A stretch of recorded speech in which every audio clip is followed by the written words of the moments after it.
Rússia destrói teatro que abrigava mais de 1.000 pessoas na cidade de Mariupol. Em meio a temores, o Ministério Russo das Finanças anuncia que pagou os juros de 2 títulos estrangeiros. E você vai ver também. O Banco Central dos Estados Unidos aumenta taxas de juros no país pela primeira vez desde o início da pandemia. E ainda um balanço dos números de vacinados contra a Covid aqui no Brasil. Polícia Federal prorroga os prazos para a regularização dos imigrantes. Brasileira que vive em Kiev, na Ucrânia, está desaparecida há mais de 2 semanas. Você confere a partir de agora no Jornal Toda Hora, segunda edição. Olá, boa tarde. Seja muito bem-vindo ao Jornal Toda Hora, segunda edição. Agora são 1h02 pelo horário de Brasília. E vamos juntos conferir os destaques desta quinta-feira. Começamos essa edição com uma atualização do conflito no leste europeu.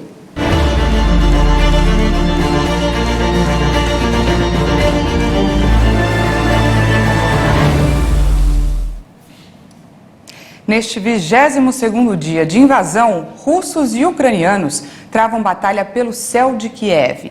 E a Ucrânia afirmou que a Rússia destruiu um teatro que abrigava mais de 1.000 pessoas na cidade portuária sitiada de Mariupol, no sul do país. O número de vítimas ainda é desconhecido.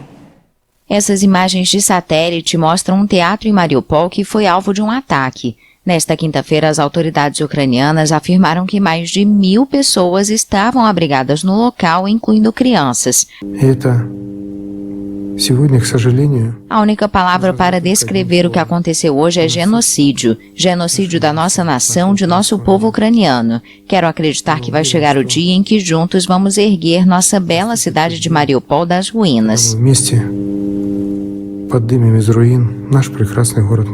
Dias antes do aparente ataque, imagens de satélite compartilhadas pela empresa privada Maxar mostravam claramente a palavra Det, ou criança em russo, gravada no chão em ambos os lados do prédio.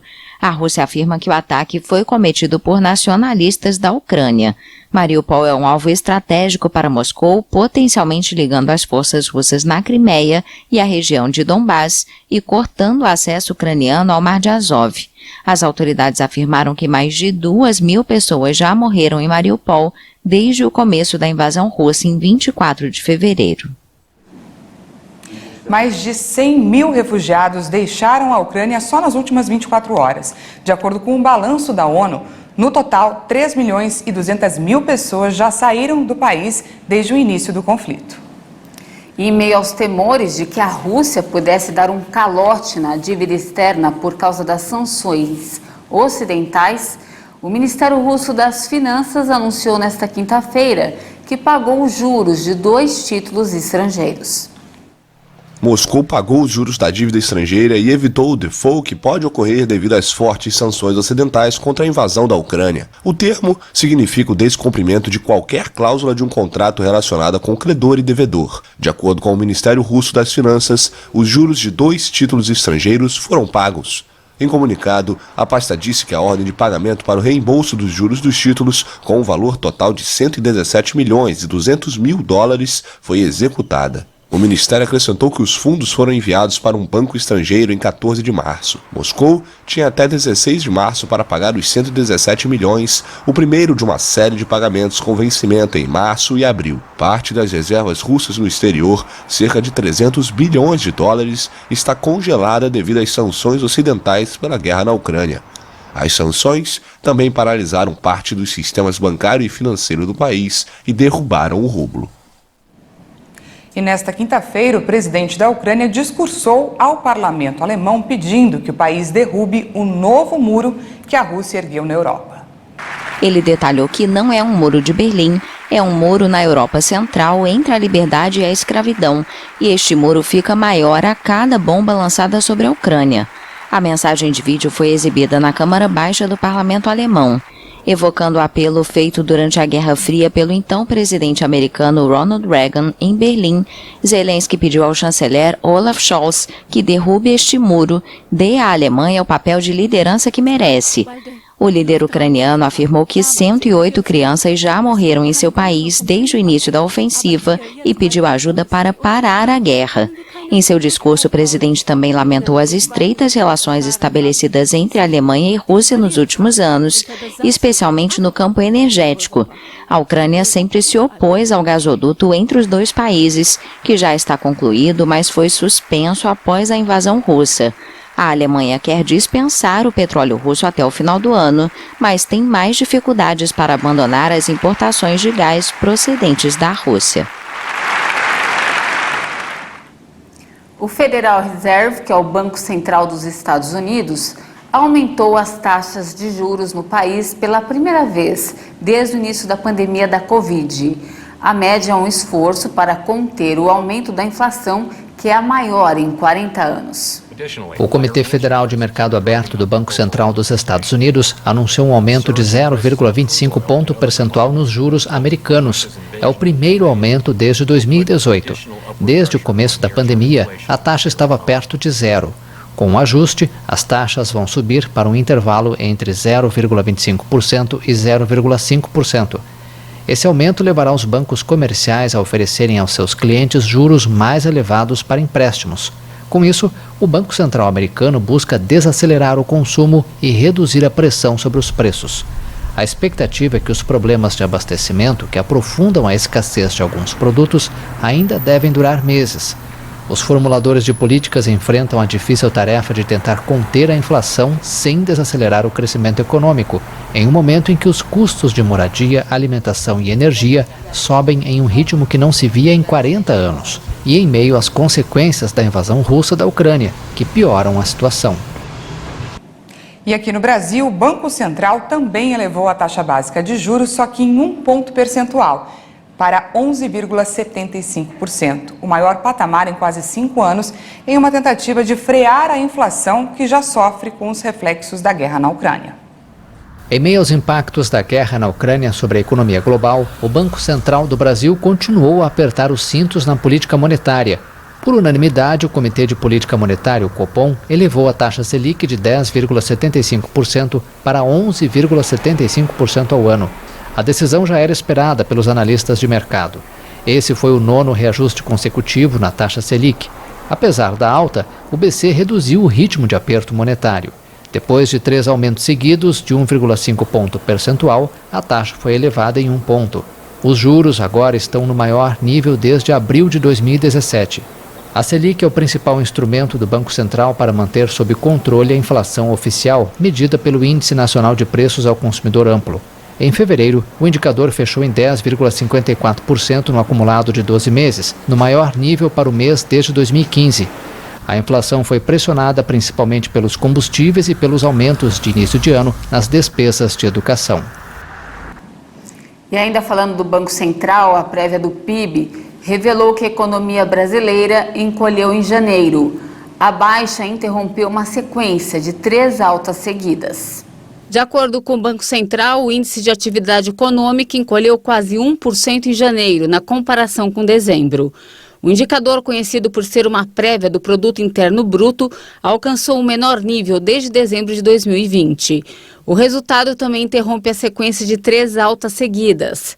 Na comparação trimestral, o IBC teve um desempenho de 0,19% melhor da economia no período, na comparação com os 3 meses anteriores.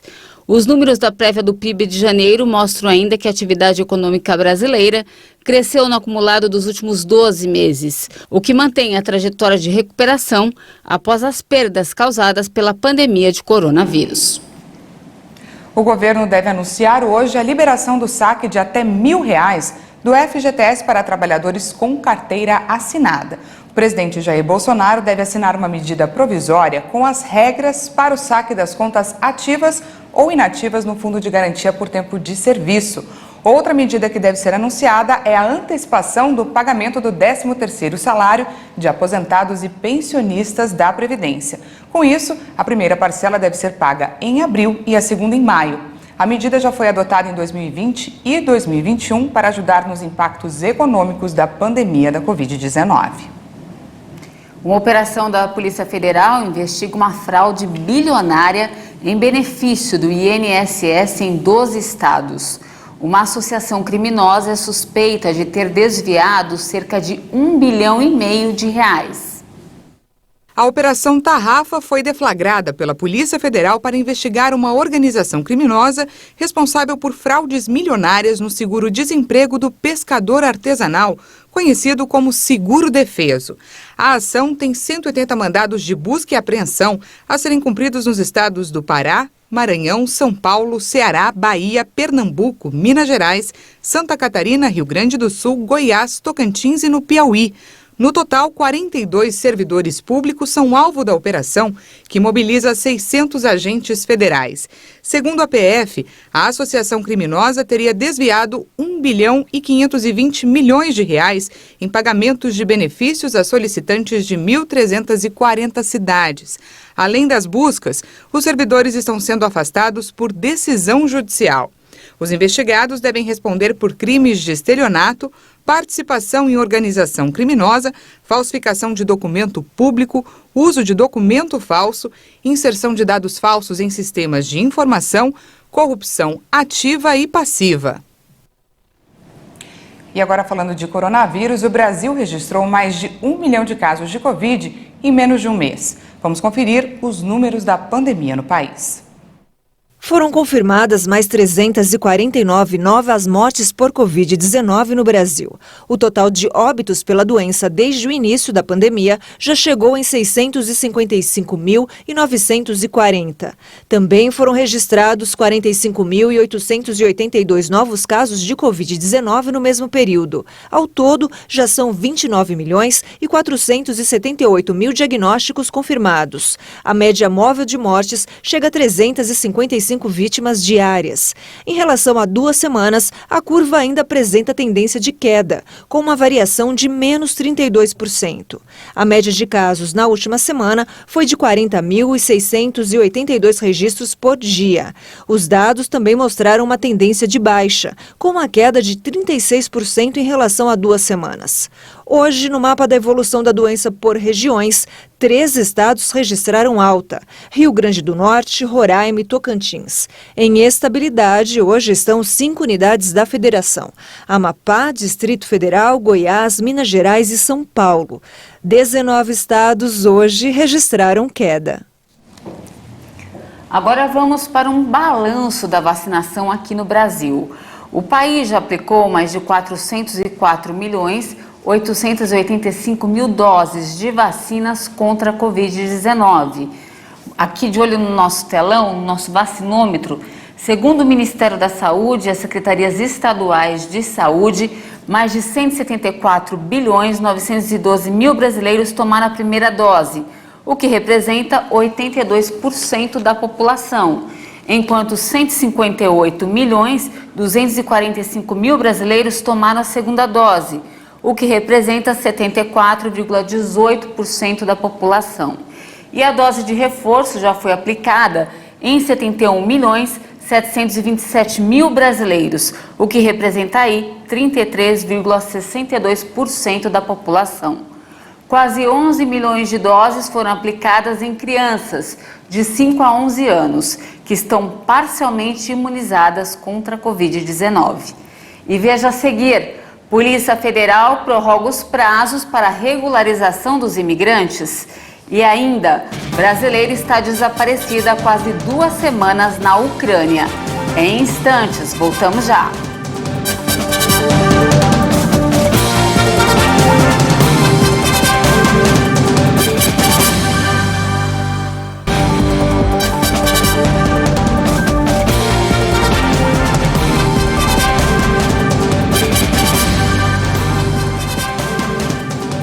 Já estamos de volta ao vivo, agora é 1h18 pelo horário de Brasília. E olha só, a Polícia Federal prorrogou os prazos para a regularização dos imigrantes. Agora os documentos vencidos valem até setembro. O prazo para que os estrangeiros regularizem as autorizações de residência ou vistos temporários para a entrada no Brasil, que teve a validade expirada em 16 de março de 2020, foi estendido até o dia 15 de setembro. De acordo com a portaria publicada no Diário Oficial da União, podem ser beneficiados com um novo prazo os imigrantes e visitantes que estejam com requerimento de autorização de residência preenchido eletronicamente e documentação necessária. Com a medida, os protocolos de atendimento, bem como as solicitações de reconhecimento da condição de refúgio, as carteiras de registro nacional migratório e os documentos provisórios vencidos devem ser reconhecidos e aceitos até o novo prazo final. A medida não valerá caso o portador do documento viaje ao exterior por um período maior do que 30 dias. E voltando a falar de coronavírus, a Coreia do Sul registrou mais de 600 mil casos em 24 horas, um recorde no país. E a China decidiu manter a política de Covid-0 em meio ao aumento das infecções. Após 2 anos de pandemia de Covid-19, países asiáticos vêm enfrentando um aumento de casos por causa da variante Ômicron. A Coreia do Sul registrou nesta quinta-feira um novo recorde diário de casos, com mais de 620 mil infecções. As autoridades alegam que o país está perto do pico da onda de contágios provocada pela variante. De acordo com os dados da OMS, a Coreia do Sul é o país com mais casos registrados nos últimos 7 dias no mundo, com mais de 2.400.000 contágios. Mas os casos graves e mortes permanecem em níveis reduzidos devido à alta taxa de vacinação. Também nesta quinta-feira, o presidente chinês Xi Jinping ordenou que o país prossiga com a política governamental zero Covid contra a pandemia. O objetivo é reduzir o mais rápido possível os contágios. A China enfrenta há alguns dias o maior aumento de casos desde a primeira onda de contágios em 2020. Vários confinamentos foram decretados, especialmente na província de Jilin, onde grande parte dos casos foi detectada, e na cidade de Shenzhen, onde vivem mais de 17 milhões de habitantes. Em Hong Kong, os hospitais estão lotados de pacientes e a população local está deixando os supermercados sem produtos diante do temor de que um novo confinamento seja decretado.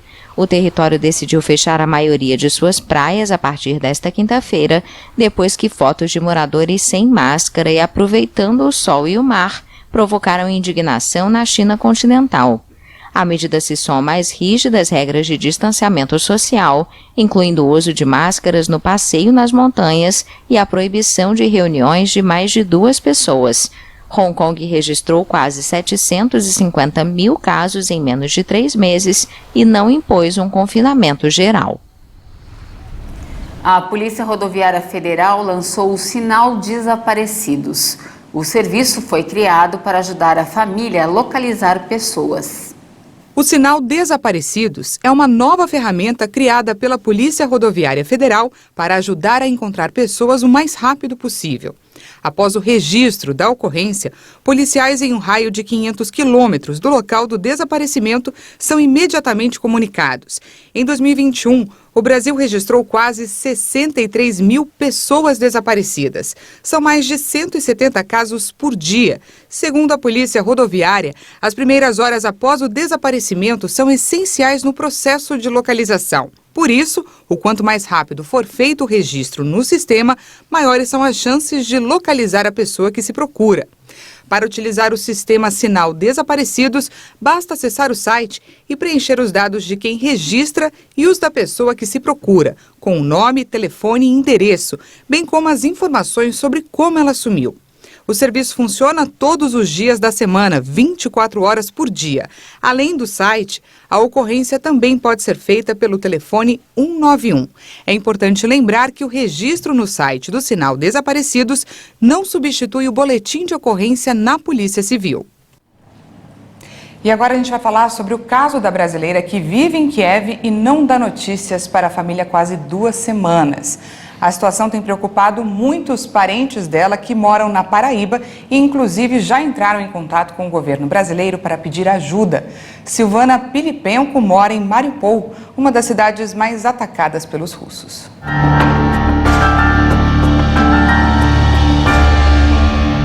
Esse vídeo, gravado no último dia 3 de março, foi o último contato feito pela brasileira Silvana Pilipenko com o Brasil. Na gravação, ela afirma não ter condições de deixar a Ucrânia, já que reside em Mariupol. A cidade fica próxima à fronteira com a Rússia e foi uma das mais atacadas pelos bombardeios. Como que está a situação aqui no momento? Mariupol está cercada pelas Forças Armadas, todas as saídas dessa cidade estão minadas, então é impossível tentar sair daqui nesse momento. Não saímos daqui antes, logo no início, porque nós temos... A mãe do meu esposo, a minha sogra, ela tem 86 anos e está muito fragilizada. É quase impossível a gente tentar se aventurar a sair dessa cidade com ela. Além de ver as condições climáticas, que agora está muito frio, né? Basicamente, Mariupol faz fronteira com a Rússia, que é o país atacante, então nós também não podemos seguir nessa direção. E se fôssemos para uma outra direção, em sentido Polônia, Hungria, teríamos que atravessar todo o território ucraniano, o que não seria viável diante das circunstâncias e da distância, né? Desde então, os familiares dela, que são da Paraíba, não conseguiram mais ter contato com a brasileira. O que tranquiliza um pouco os parentes é que a Silvana alertou durante o vídeo que a comunicação estava cada vez mais difícil, principalmente por causa das péssimas condições da internet. Caso eu dê alguma sumida, sim, algumas pessoas ficaram preocupadas, porque a nossa internet não está boa, está oscilando muito e eu não sei até quando teremos internet, né? A Beatriz é sobrinha da Silvana e conversou com a nossa reportagem. Ela disse que os familiares se apegam à fala da brasileira no vídeo sobre a dificuldade de comunicação para manter o otimismo. Nós esperamos que sim, porque toda a cidade está isolada, sem energia, sem água, sem essas coisas. A gente acredita que é só um problema de comunicação, que a gente não está conseguindo entrar em contato. Por ela morar em uma área mais afastada, talvez o local onde ela esteja mais seguro. Silvana vive na Ucrânia há 27 anos. Ela é casada com o ucraniano Vassily Pilipenko, que é capitão da Marinha. Os dois se conheceram em uma festa que aconteceu no Porto de Santos, em São Paulo, e 2 meses depois se casaram. E a família da Silvana tem acompanhado diariamente alguns grupos internacionais sobre a guerra que foram criados nas redes sociais, além de agências de notícias da Ucrânia. O filho dela fala ucraniano fluentemente, o que ajuda na checagem das informações. Uma notícia que surgiu nos últimos dias aumentou a preocupação. O prédio onde ela reside teria sido bombardeado, mas esse fato ainda não foi confirmado oficialmente. O filho dela, ele entende russo também, ele foi criado lá, ele está em vários grupos de notícias, eu também estou, a gente está tentando acompanhar, eles estão transmitindo notícias ao vivo do local, quem ainda está com internet, quem consegue mandar fotos de áreas atacadas, e ele recebeu uma possível foto de onde seria a localização que ela está, de um prédio bombardeado. Ele disse, olha, eu não tenho certeza, então a gente continua na esperança. Mas a fé da família é maior que o medo. A Silvana é evangélica e as orações têm ajudado os parentes a manterem a confiança enquanto esperam por notícias, como a própria Silvana disse no último vídeo. Então é isso. Eu agradeço a todos os brasileiros que têm orado. Eu sei que são muitos, muitos. Eu nunca imaginei que receberia tantas mensagens tão lindas, tão pessoais e de tantas pessoas queridas que estão orando por minha família, estão orando pelo povo ucraniano, e eu continuo pedindo que vocês permaneçam em oração para que tudo isso termine, para que a gente possa ter momentos de paz outra vez, tá? Na oração todo mundo torcendo muito, a família toda tá entrando em contato, tá falando, tá orando, muitos familiares, muitos amigos. Eu estou recebendo muita mensagem, então eu estou muito grata por isso. O pessoal está realmente empenhado assim, em orar por ela. Estamos todos na torcida. E em nota à imprensa, o Itamaraty informou que, por meio do escritório de apoio em Lviv, tem mantido contato regular com familiares de Silvana.